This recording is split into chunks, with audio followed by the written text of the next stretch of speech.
अब यो बच्चाले सिकायो होला मलाई बढी हुन्छ झन्।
ल त्यो गाई चासो यहाँ हेरेको छ अस्ति बुढो सरेको ठाउँमा हो त्यो एक्सर्साइज गरेँ।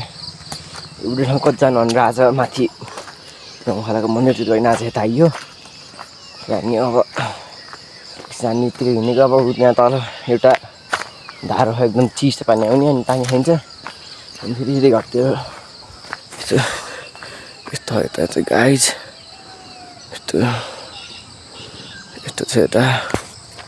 अनि त्यही हो सबै अहिलेको मान्छे चाहिँ सबै एक्सर्साइज गर्न नसक्यो भने त्यहाँबाट यसो हिँड्ने यसो वार्मअपसम्म गरे पनि शरीर फिट हुने सधैँ त्यो खान नपाएर बाहिरको कुरा खाएर शरीर र जिन्दगी भनिरहेको त पसलहरू जिन्दगी सबैको भन्थ्यो त्यस्तो होइन।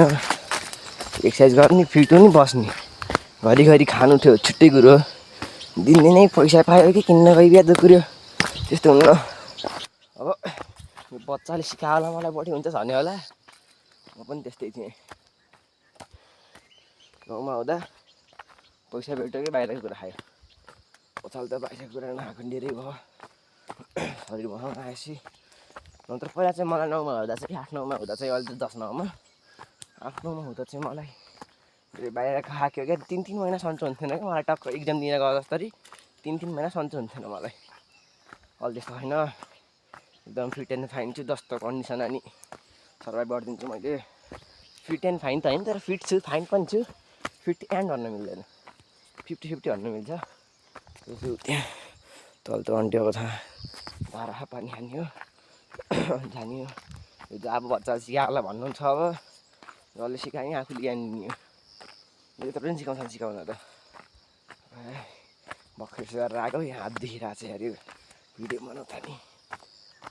ल त्यो गाइस आजलाई अब यति नै गरौँ आज धेरै सकिएन भोलि पर्सितिर भेट्दै गरौँ बाई।